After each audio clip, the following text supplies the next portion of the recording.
Shalom teman-teman, bagaimana kabarnya? Saya diberkati, Anda diberkati, kita semua diberkati.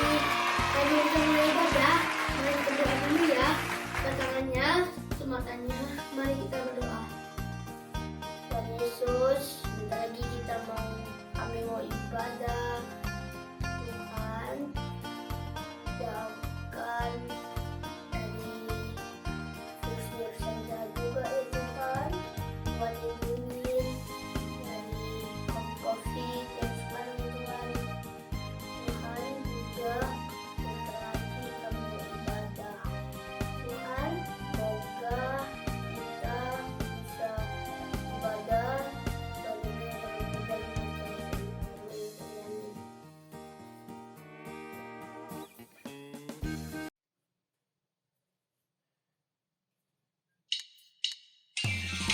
Mataku Melihat.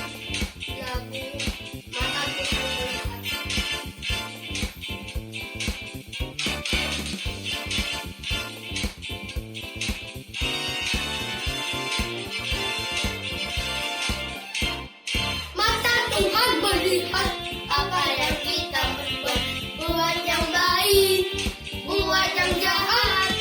Oleh sebab itulah jangan berbuat jahat. Ingat, Tuhan melihat.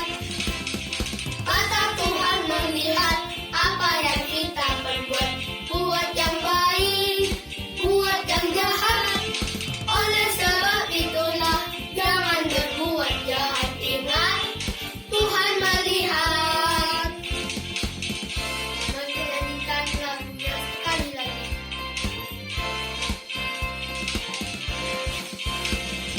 Mata Tuhan melihat apa yang kita berbuat, buat yang baik, buat yang jahat. Oleh sebab itulah jangan berbuat jahat. Ingat, Tuhan melihat. Mata Tuhan melihat apa yang kita berbuat, buat yang baik, buat yang jahat. Oleh sebab itulah jangan berbuat jahat. Ingat, Tuhan melihat. Mata Tuhan melihat apa yang kita berbuat. Ingat, Tuhan melihat. Ingat, Tuhan melihat.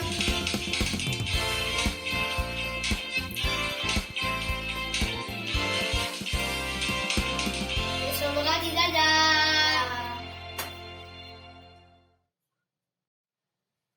Salam adik-adik, ketemu lagi dengan Om Robi ya hari ini. Sebelum kita masuk ke dalam firman, kita berdoa dulu ya adik-adik ya.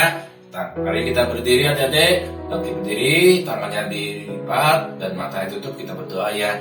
Terima kasih Tuhan Yesus, kami mengucap syukur dan berterima kasih buat segala kebaikan yang memberikan kepada kami sampai detik hari ini Tuhan.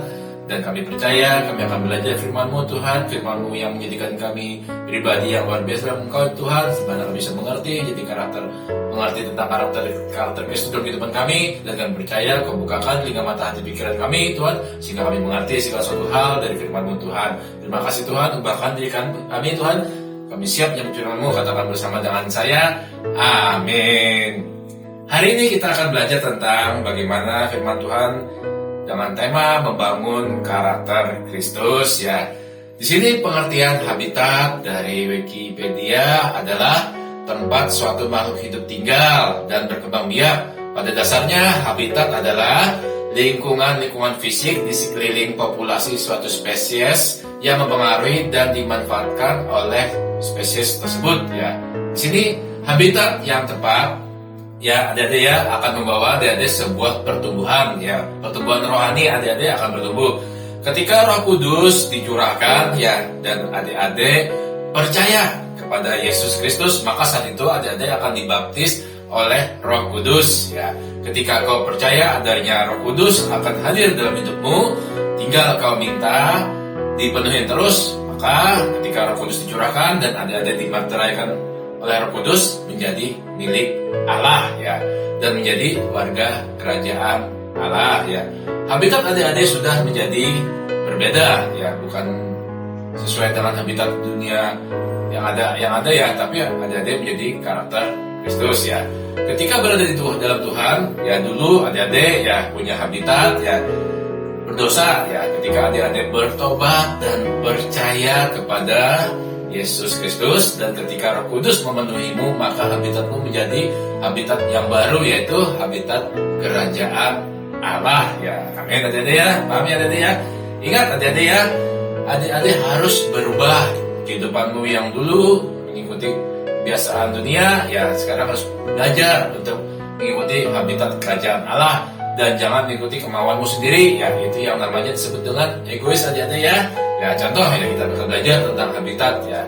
Habitat di sekolah ya. Ketika adik-adik di sekolah di tingkat TK, taman kanak-kanak ya, adik-adik mengikuti habitatnya taman kanak-kanak, yaitu apa? Banyak bermain sambil belajar ya. Dan pada waktu itu adik-adik juga naik setelah dari taman kanak-kanak naik ke tingkat sekolah dasar, maka adik-adik pun harus belajar lagi, berjuang untuk mengikuti habitat baru ya, dengan aturan-aturan baru ya. Sekolahnya bangunnya lebih siang ya, nggak kayak dulu lagi di taman kanak-kanak bebas pagi aja, siangnya sekolah pulang, ini bisa sampai siang dan sore pulangnya kalau sekolah SD. Dan juga nggak hanya waktu lebih belajarnya juga lebih banyak ya ketimbang bermain ya. Berjuang juga untuk apa? Mengatur segala suatu hal dengan teman-teman baru, pelajaran baru, bahkan aturan-aturan yang baru yang harus diterapkan di sekolah dasar. Itu habitat di sekolah ya. Bagaimana dengan habitat di rumah makan ya? Contohnya ada ketika makan di rumah makan ya, atau restoran pada waktu makan, adik-adik punya aturan berbeda dengan aturan yang waktu adik-adik makan di rumah ya. Beda sekali ya. Contohnya ketika makan di rumah, adik-adik bisa santai, bisa angkat kaki ya, bahkan angkat meja enggak ya, meja nggak diangkat ya, bahkan yang diangkat piringnya ya sambil makan yoknya ya. Terserah adik-adik dengan santainya ya, bahkan apa selesai makan adik-adik bisa ya beriga dengan senyaring-nyaringnya, bahkan apa makan pun sampai belepotan ya. Kalau di rumah makan adik-adik nggak bisa seperti itu ya. Habitatnya juga berbeda dan adik-adik juga harus belajar dengan habitat yang baru ya. Bagaimana dengan habitat di rumah ya?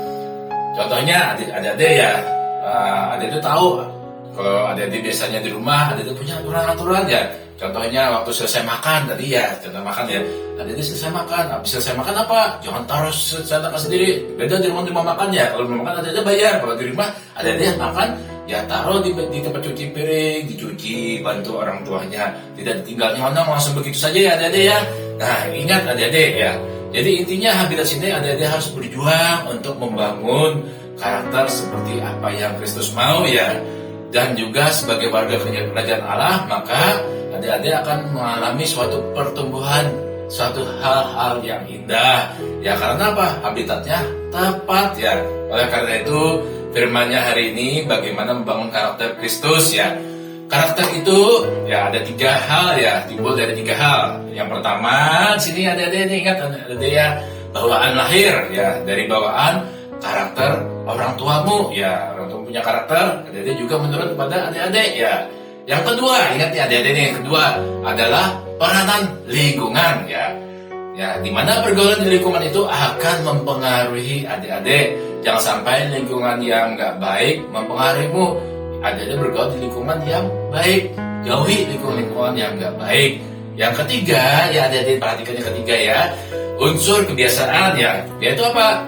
Yang adik-adik lakukan terus-menerus, kebiasaan yang terus-menerus itu akan menjadi sebuah karakter ya. Itu sebabnya lakukan kebiasaan yang baik ya, yang buruk ditinggalkan, yang baik terus dilakukan, dikembangkan dan ditumbuhkan. Jangannya kebiasaan buruk dikembangkan dan ditumbuhkan ya, berbahaya adik-adik ya. Nah, kita buka dalam Filipi ayat pasal 1 ayat 27. Sudah adik-adik? Ya dibaca ya. Bangkit berdiri ya, baca keras ya adik-adik ya.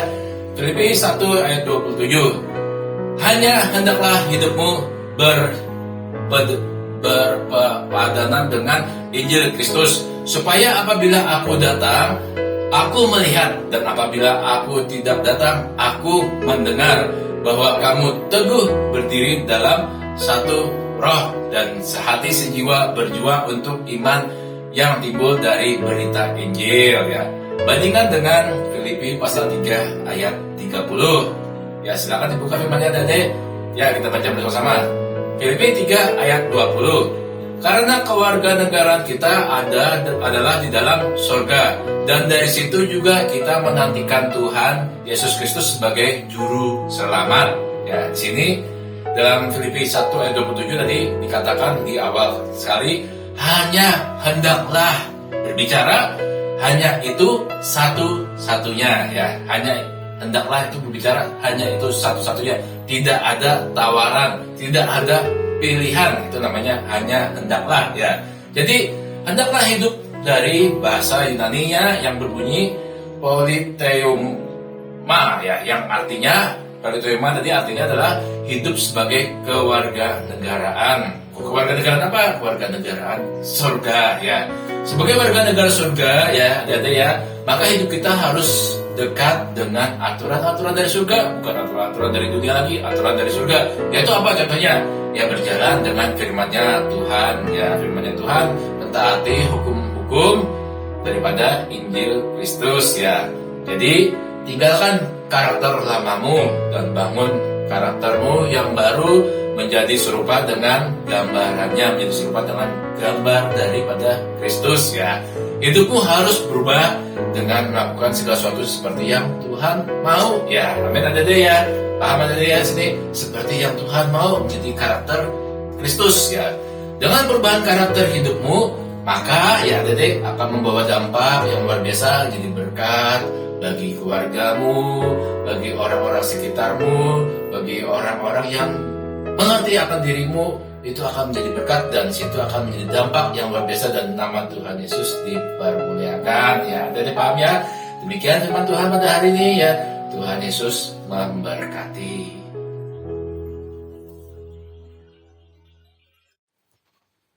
Salam luar biasa adik-adik ya. Kita ketemu dengan Om Robi hari ini. Di sini Om Robi mau berbagi kesaksian. Sungguh luar biasa. Ada sebuah pohon mangga ya, dimana 2 tahun yang lalu pohon ini pernah diklaim sama istrinya Om Robi ya, bahwa pohon ini bukan pohon yang berbuah, pohon yang enggak bertumbuh dengan baik ya, tapi waktu didoakan dalam nama Tuhan Yesus, nama ikhlas sumber yang luar biasa, pohon ini bertumbuh dengan luar biasa. Dan juga dikatakan kalau pohon ini enggak bertumbuh akan ditebang ya. Dan ternyata apa, puji Tuhannya, pas waktu dikatakan kalau enggak bertumbuh dan berbuah, pohonnya akan ditebang, ternyata malah pohonnya berbuah di tahun yang lalu. Dan puji Tuhannya, tahun yang sekarang terjadi penuaian yang luar biasa, di mana tahun mujizat, tahun pemulihan, dan tahun yang luar biasa. Bisa kita lihat ya, pohon ini walaupun kecil, ya buahnya bukan bertumbuh di atas ya, biasanya pohon mangga tumbuh di atas, ini malah tumbuh di bawah. Ya kita lihat pohonnya ya, buahnya sudah ada yang masaknya 1 buah ya. Sudah jadi warna kuning sudah ya. Oke ya. Nah, di sini adik-adik diingatkan lagi bahwasannya kita harus percaya di dalam Tuhan, percaya bahwa anugerah dan mujizatnya dan pemulihannya dan berkatnya luar biasa itu akan terjadi kalau kita berpegang pada Tuhan ya. Mari adik-adik kita akan berpisah, angkat tangannya dan terimalah berkat yang terbaik yang berasal dari Allah Bapa, kasih sayang dari Yesus Tuhan, dari Tuhan Yesus, dan surga dan Roh Kudus menyertai kehidupan adik-adik sekarang sampai selama-lamanya hingga Maranatha Tuhan Yesus Kristus datang kedua kalinya. Dan nama Tuhan Yesus Kristus, haleluya, amin.